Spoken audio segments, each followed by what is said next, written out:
আমরা কোরআন শুনতে বিরক্ত হই, নামাজ এমন কি। অথচ কাফেররা যারা সারাদিন কোরআনের বিরোধিতা করত, রাতের আধারে মুহাম্মদ সাল্লাল্লাহু আলাইহি সাল্লামের বাড়িতে গিয়ে কোরআন শোনার জন্য সারা রাত পার করে দিত। আর আমরা নামাজ শুনলে বিরক্ত হই, রাতে শুনবো দূরের কথা। আমাদের কাছে আর্জেন্টিনা ব্রাজিলের খেলা দেখার জন্য রাত পার করা খুব সওয়াবের কাজ না?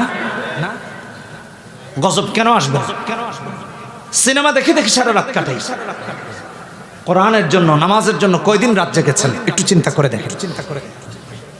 এই প্রজন্মের যুবকদের আরেকটা ভাইরাস হলো ফ্রি ফায়ার আর পাবজি গেম, খুব ভয়াবহ আকার ধারণ করেছে। আমরা মাহফিল শেষ করে বিভিন্ন গ্রাম থেকে, গ্রামের আঁকাবাঁকা পথ পেরিয়ে যখন বেরোই, দেখি বিভিন্ন কালবার্টে, ব্রিজে বসে বসে ওরা ফ্রি ফায়ার খেলে, ঠুস ঠাস, গুলাগুলি, মারামারি, অনলাইন গেম। এগুলো কাদের? ইলুমিনাতিদের, যারা দাজ্জালের প্রতিনিধিত্ব করে সারা পৃথিবীতে।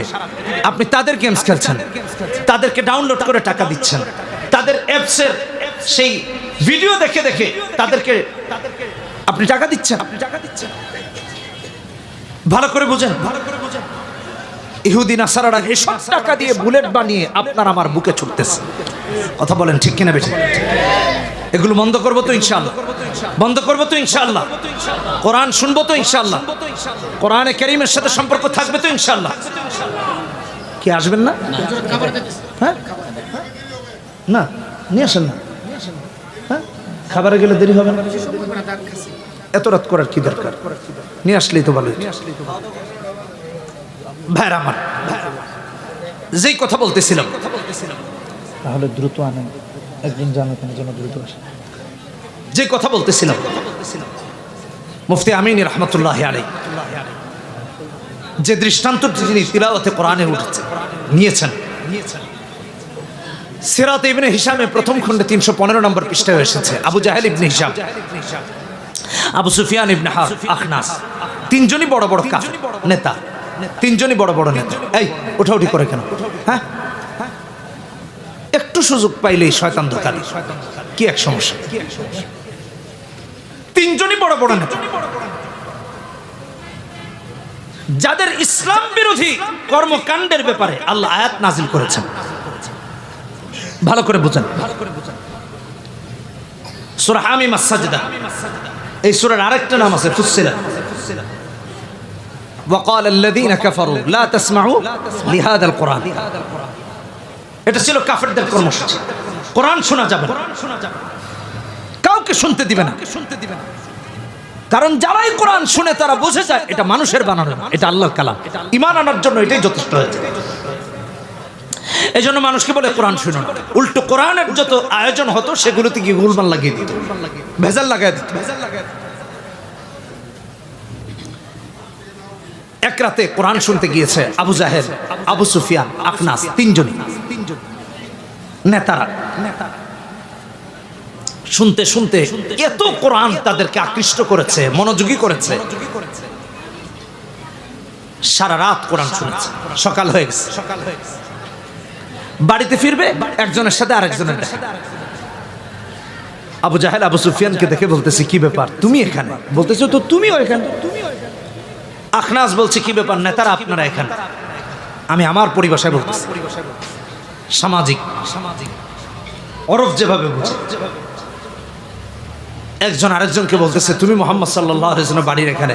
আরেকজন কই, তুমিও তো এখানে। কই, কি কারণে এসেছিলে? কই, মুহাম্মদ সাল্লাল্লাহু আলাইহি ওয়াসাল্লামের থেকে কোরআন শুনতে এসেছে।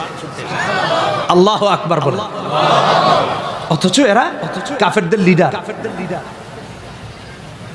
আর আমাদের সমাজে যারা মুনাফিক, এরা নামাজেও কোরআন শুনতে পছন্দ করে না। শুধু ইমামকে ভেটু দেয় না, নামাজের মাঝে কাশাকাশিও শুরু করে দেয় যে হুজুর রুকুতে যান এবার, আর কোথায়। রিসেন্টলি এক ঘটনা ঘটেছে আমাদের ছোট ভাইয়ের সাথে। বেচারা ফজরের কেরাত লম্বা করেন দেখে তাকে নামাজ থেকে অব্যাহতি দেওয়া হয়েছে। তোমার মতো মুনাফিককে নামাজে আসতে কে বলছে? তোমার মতো মুনাফিক না আসলে নামাজের কোনো অসুবিধা হবে না। কিন্তু নামাজের তাদিল আরকান, যেই নামাজে বিশুদ্ধ তেলাওয়াত হয় না, মাসনুন কিরাত হয় না, সেটা অসুবিধা আছে। কোরআনে কারীমের তিলাওয়াত হওয়া মানে আল্লাহর সাথে কথোপকথনে লিপ্ত হওয়া। তুমি এমন কোন পাওয়ারফুল নেতা হয়েছো বা এমন কোন ব্যক্তি হয়েছো যে আল্লাহর সাথে কথোপকথনে ভেটু দাও, এত বড় সাহস কারো হতে পারে না। এই ব্যক্তি আর যাই হোক মুমিন হতে পারে না, মুনাফিক ছাড়া আর কেউ নয়, মুনাফিক ছাড়া আর কেউ নয়, মুনাফিক হয়। মুনাফিক ছাড়া তো এই কাজ কেউ করতেই পারে না। কি অবস্থা আমাদের সমাজের দেখেন, করা জরুরি হয়ে দাঁড়িয়েছে। ভাইয়ের আমার, তিনজন ওয়াদা করেছে আগামীকাল থেকে আসবে না। বলছে দেখো তুমিও নেতা, সেও নেতা, আমি নেতা। আমরা যদি এভাবে কোরআন শুনতে আসি তাহলে আমাদের অনুসারীরা কেউ আর আমাদেরকে অনুসরণ করবে না। সব বলবে ওরাই তো মুহাম্মদ সাল্লাল্লাহু আলাইহি ওয়াসাল্লামের কোরআন শুনে, তাহলে আমরাও শুনি। লাত, মানাত, উজ্জা, হুবলের উপাসনাকারী কেউ থাকবে না আগামীকাল থেকে। আর এসো না। তিনজন ওয়াদা করে বাড়িতে ফিরেছে, আগামীকাল থেকে আর কোরআনে কারীম শুনতে আসবে না। বাড়িতে গিয়েছে। আল্লাহ বলে আগামীকাল কেউ আসবি তোরা, কারণ এটা আমার কালাম, মানুষের কথা না। কোরআন না শুনলে তোদের দিল শান্ত হবে। বাড়িতে গিয়েছে, পরের দিন ঘুমাবে, শান্ত নাই, মনটা শান্ত নাই, মনে অশান্তি।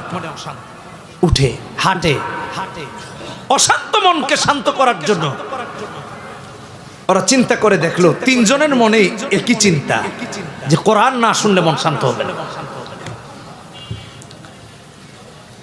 প্রত্যেকে ভাবতে লাগলো আজকে তো আবু জাহেল আর আবু সুফিয়ান যাবে না। আখনাস ভাবলো, আবার আবু জাহেল ভাবলেন আবু সুফিয়ান আর আখনাস যাবে না। আবার আবু সুফিয়ান ভাবলেন আবু জাহেল আর আখনাস যাবে না, আমি একা যাব। একজন ভাবলো ওই দুজন যাবে না, আমি কি একটু শুনে আসি। যুবক ভাইয়েরা আমার, একজন ভেবেছে ওই দুজন যাবে না, আরেকজন ভেবেছে দুজন যাবে না, আরেকজন ভেবেছে ওই দুজন যাবে না। এমন ভেবে ভেবে আজকেও তিনজন এসেছে মুহাম্মদ সাল্লাল্লাহু আলাইহি ওয়াসাল্লামের কোরআন শোনার জন্য। ভাবলো রাত যদি পার করে দেই, সকালবেলা কেউ দেখলে দেখতে পারে, অসুবিধা হয়ে যাবে, একটু শুনে কোরআন বাড়িতে চলে যাব। যত শুনে তত ভালো লাগে, আরো শুনে আরো ভালো লাগে। এমন করতে করতে যখন আবারও সকাল হয়ে যায়, বাড়ি ফেরার সময় তিনজনের সাথে আবারও দেখা হয়ে যায়।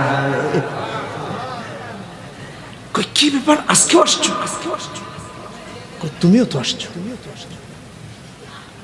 তিনজন তিনজনকে বলতেছে আরে ভাই তুমিও আসলা তো, বলে তুমিও তো আসছো। একজন আরেকজনকে বলে বিশ্বাস করো, ঘুমাতে গিয়েছিলাম, মনকে শান্ত করতে পারলাম না কোনোভাবে। মন বলছে যতক্ষণ কোরআন না শুনবি শান্ত হবে না। পরিশেষে এসেছিলাম একটু শুনে চলে যাব, কিন্তু শুনতে দাঁড়িয়ে যত শুনি ততই ভালো লাগে, আরো শুনতে মন চায়। কিভাবে যেন সকাল হয়ে গেল। তিনজন আজকে কড়াকড়ি ওয়াদা করেছে, আজকে আর ওয়াদা করেছে কালকে থেকে আর আসবে না। কিন্তু আল্লাহর হুকুম বুঝা এটা বড় দায়, ঠিক কিনা বেঠিক? আল্লাহ বলে আগামীকালকেও আসবে।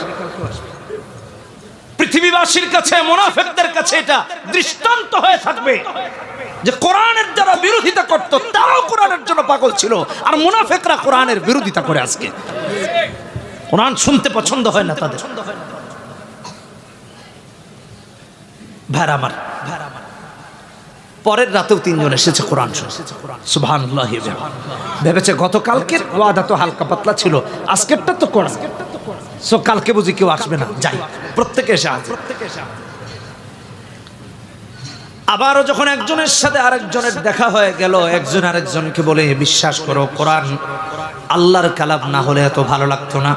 আমরা মুহাম্মদকে কেউ পাগল বলি, কেউ জাদুঘর বলি, কেউ গণক বলি, কেউ কবি বলি, কেউ বিভ্রান্ত বলি, বিপদগামী বলি।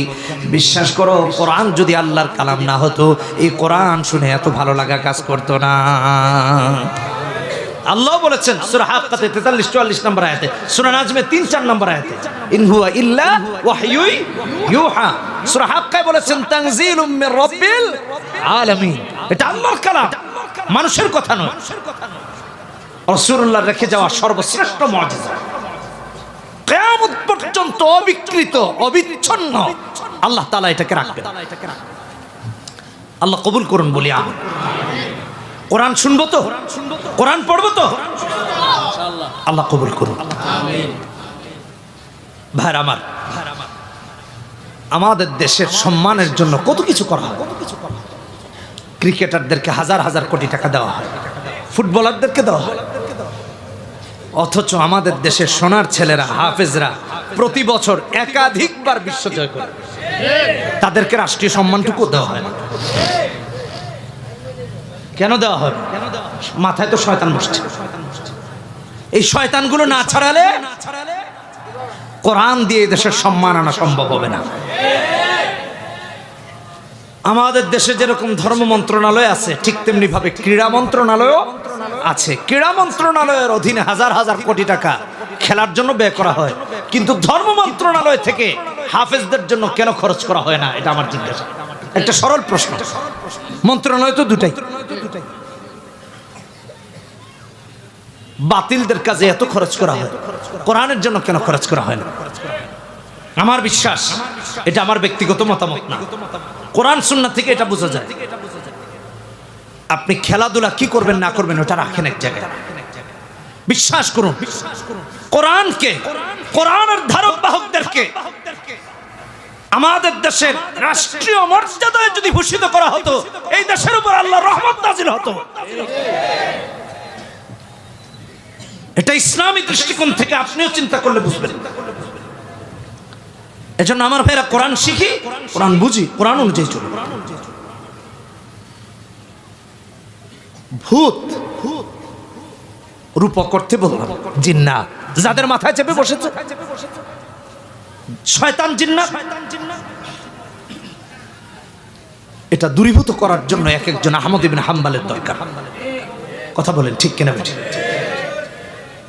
ডক্টর শহীদ আব্দুল্লাহ আজ্জাম রহমতুল্লাহ আলাইহি সূরা তাওবার তাফসীর লিখেছেন, খুব সুন্দর সেখানে তুলে ধরেছেন আহমদ ইবনে হাম্বলের ত্যাগ, জুহুদ, তাকওয়া।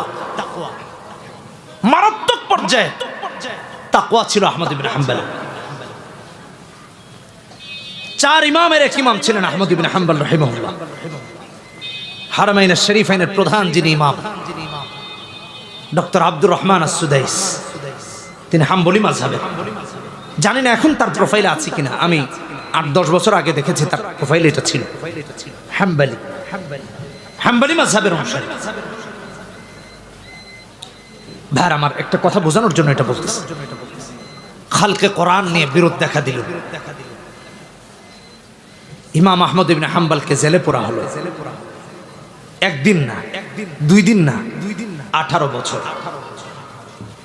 1.5 যুগ, 18 বছর জেলখানায় ঢুকায় রাখা হয়েছে।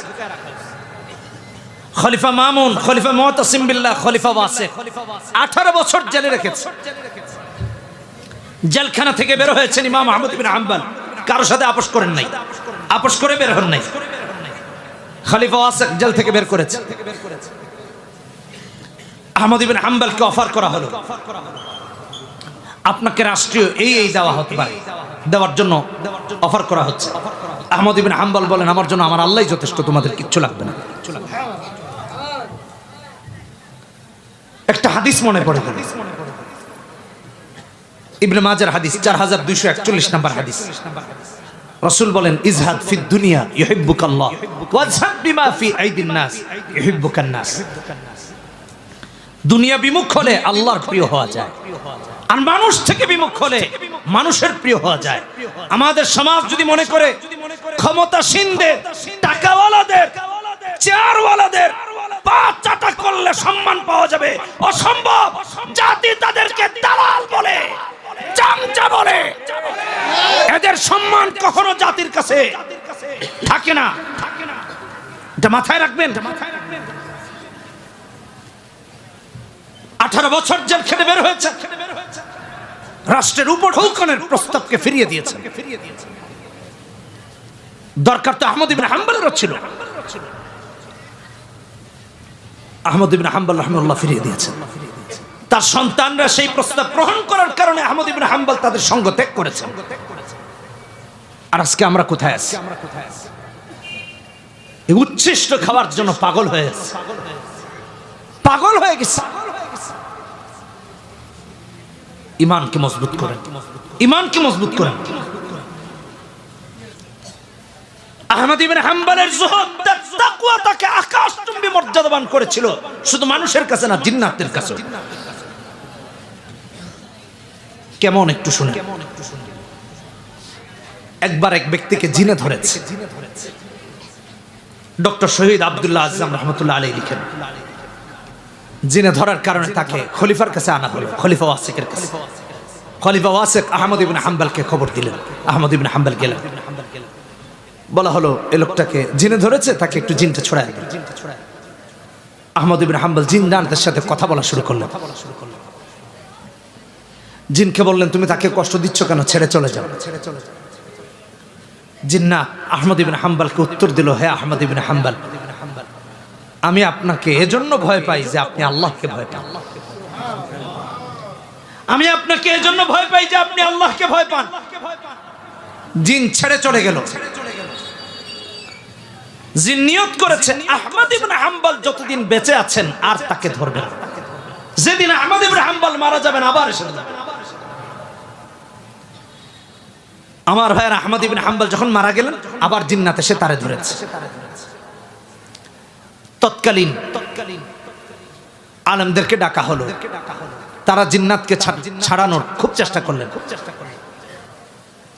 জিন্নাত তাদের সাথে কথোপকথনের এক পর্যায়ে বলছে, সবাই তো আহমদ ইবনে হাম্বল না যে আমাকে বললেই চলে যাও। আমার ভাইয়েরা আহমদ ইবনে হাম্বল এমনি এমনি আহমদ ইবনে হাম্বল হয়ে যান নাই, এমনিতে এমনিতে আহমদ ইবনে হাম্বল হয়ে যান নাই। আমাদের অবস্থা তো আজকে এমন, টাকা কথা বলে এটা যদি হক্কানি আলেমদের কাছে নিয়ে আসেন, ওই টাকা কথা বলবে না, ওই টাকা চুপ থাকতে বাধ্য হবে। হক্কানি আলেমদের কাছে টাকার কোনো দাম নাই, কখনো হতে পারে না। জহুদ কেমন ছিল দেখেন। আমরা তো একটু টাকা পাইলে এটা হালাল না হারাম আগে পকেটে ঢুকে ঠিক থাক না, পরে যা হয় হবে। হক্কানি আলেমদের অবস্থান এমন হতেই পারে না। আহমদ ইবনে হাম্বলের তাকওয়া দেখেন একটু। খামাখা আপনি আমি কত পরিশ্রম করি, কত কিছু করি। একজন আহমদ ইবনে হাম্বলের কত দরকার একটু চিন্তা করেন। এই সমাজে কত দরকার, এই রাষ্ট্রের জন্য কত দরকার, এই দুনিয়াবাসীর জন্য কত দরকার। আমার ভাইরা, আহমদ ইবনে হাম্বল রাহিমাহুল্লাহ একবার তার সন্তানকে রুটির দোকানে পাঠিয়েছেন রুটি আনার জন্য। তো সন্তান রুটির দোকানে গিয়ে রুটি চাইতেছে, বলে রুটি কার, টাকা দি। বলছে আহমদ ইবনে হাম্বল রাহিমাহুল্লাহ, বলতেছে আহা হুজুরের জন্য রুটি, হুজুরকে তো কিছুই দেওয়া যায় না, টাকা রাখো। উল্টো এক পুটলিতে স্বর্ণরূপা আর আরেকটা পুটলায় রুটি দিয়ে বলছে এটা নিয়ে দিও ইমাম সাহেব, কারণ হুজুরকে কিছুই দেওয়া যায় না। ছেলে এই দুটি এনে আহমদ ইবনে হাম্বলকে দিয়েছেন। আহমদ ইবনে হাম্বল বললেন রুটিও নিয়ে যাও আর স্বর্ণরূপাও নিয়ে যাও, তারে ফেরত দাও। আমাদের অবস্থা হলে আমরা কি করতাম এটা একটু চিন্তা করে দেখেন। উল্টা ছেলেকে বলতাম বাবা খবরদার আর কেউ যেন না জানে, যদি জানে তাহলে রাতের বেলা ডাকাত আসবে। এক সাক্ষাৎকার দেখলাম বাণিজ্য মেলায়, আমাদের এক বোন গিয়েছেন, তো তিনি নাকি স্বর্ণ গহনা সব বাড়ি থেকে নিয়ে গেছেন, কারণ বাড়িতে ডাকাতি ডুকাতি হতে পারে। বাণিজ্য মেলা কত সওয়াবের কাজ, বুঝেন না কথাটা। তাই গেছে, চিন্তা করছে বাড়িতে এগুলো রাখলে চুরি ডাকাতি হইতে পারে, তাহলে এগুলো নিয়ে যাই। চোর বাণিজ্য মেলা থেকে তার ভ্যানিটি ব্যাগ থেকে সব স্বর্ণ গয়না নিয়ে চলে গেছে। কাঁদতেছেন, অস্থির হয়ে গেছে। তাহলে চোর থেকে বাঁচার জন্য যদি এই হয়, আমাদের কাছে যদি এই স্বর্ণ আসতো, আমরা ছেলেকে বলতাম খবরদার বাবা তোর বাপরেও কইস না, বোঝার জন্য বলতেছি, কারণ তাহলে চোর আসবে রাত্রে। আহমদ ইবনে হাম্বল ফিরিয়ে দিয়েছেন, রাখেন নাই, তাই তো তিনি আহমদ ইবনে হাম্বল হয়েছেন। আজকে একজন আহমদ ইবনে হাম্বলের অভাব, চাটুকারদের অভাব নাই। চারদিকে তাকিয়ে দেখেন,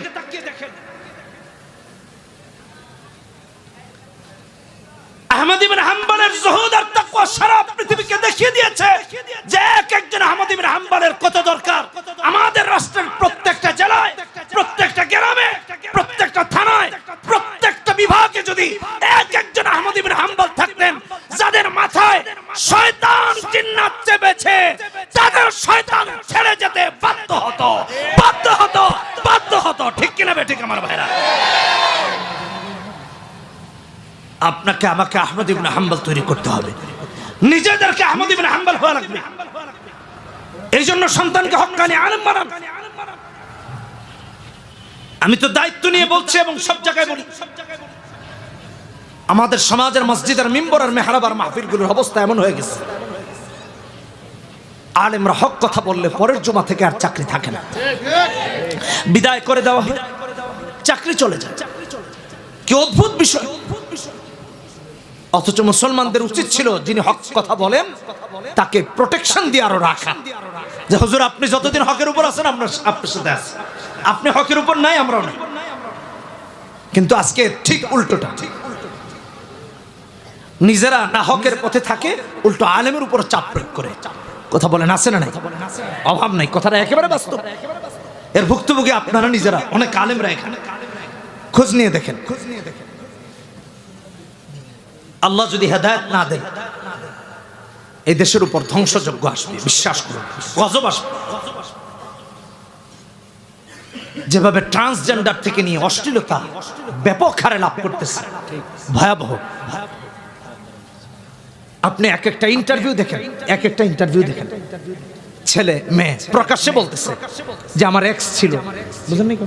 প্রকাশ্যে বলতেছে তাকে নিয়ে আমি অমুক জায়গায় গিয়েছি, তমুক জায়গায় গিয়েছে, অমুক জায়গায় তমুক জায়গায় গিয়ে পায়ে ধরে সালাম করছে না, হ্যাঁ, প্রকাশ্যে বলতেছে। জেনা ব্যভিচার এখন প্রকাশ্য হয়ে গেছে।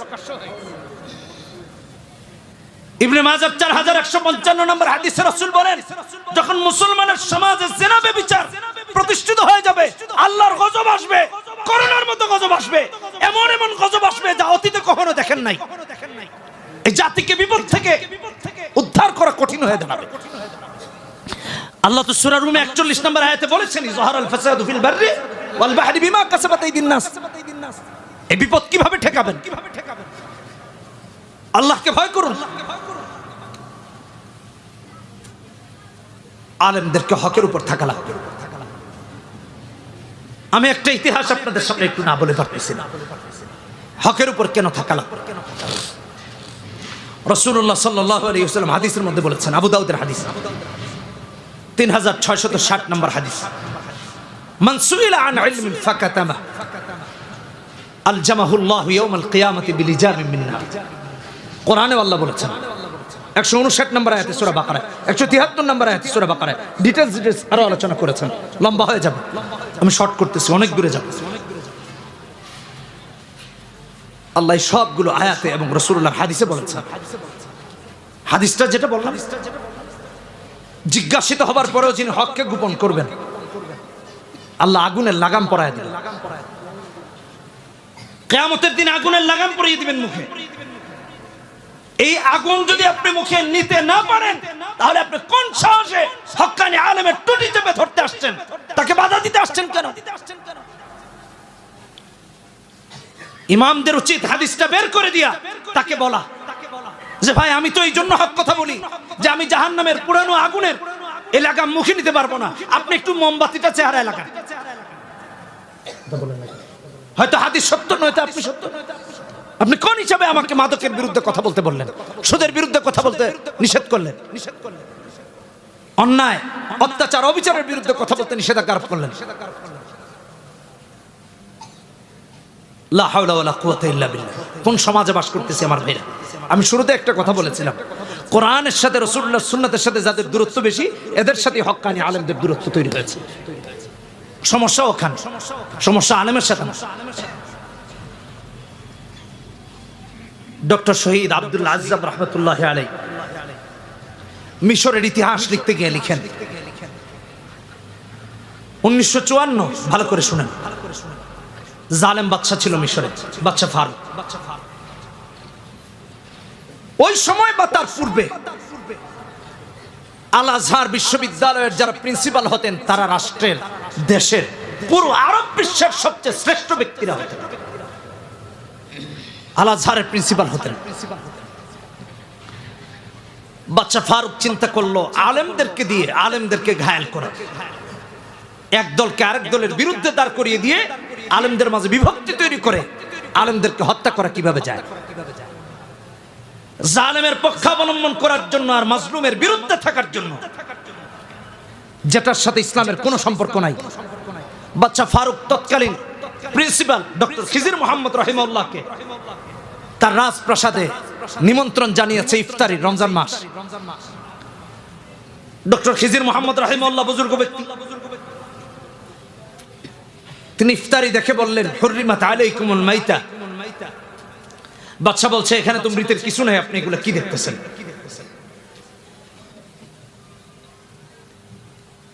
ডক্টর খিজির মোহাম্মদ রাহিমাহুল্লাহ আবার বললেন হুররিমাত আলাইকুমুল মাইতাতু ওয়াদ দাম। বাদশা আশ্চর্য হয়ে গেল, আপনি এগুলো কি বলতেছেন? ভাইরা আমার, একটু ভালো করে বুঝেন। বাদশা যখন আল্লাহওয়ালা বুজুর্গ ব্যক্তির ভাষা বুঝছিল না, ডক্টর খিজির মোহাম্মদ রাহিমাহুল্লাহ ইফতারির একটা অংশ তুলে বাদশাকে দেখাচ্ছেন।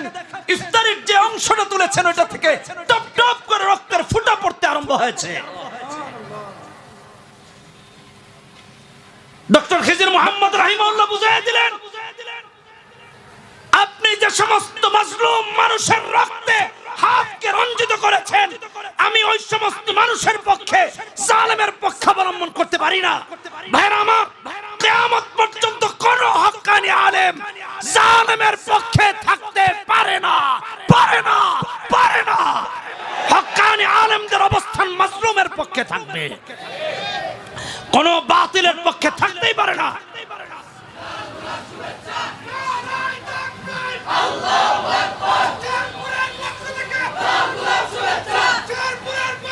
আল্লাহ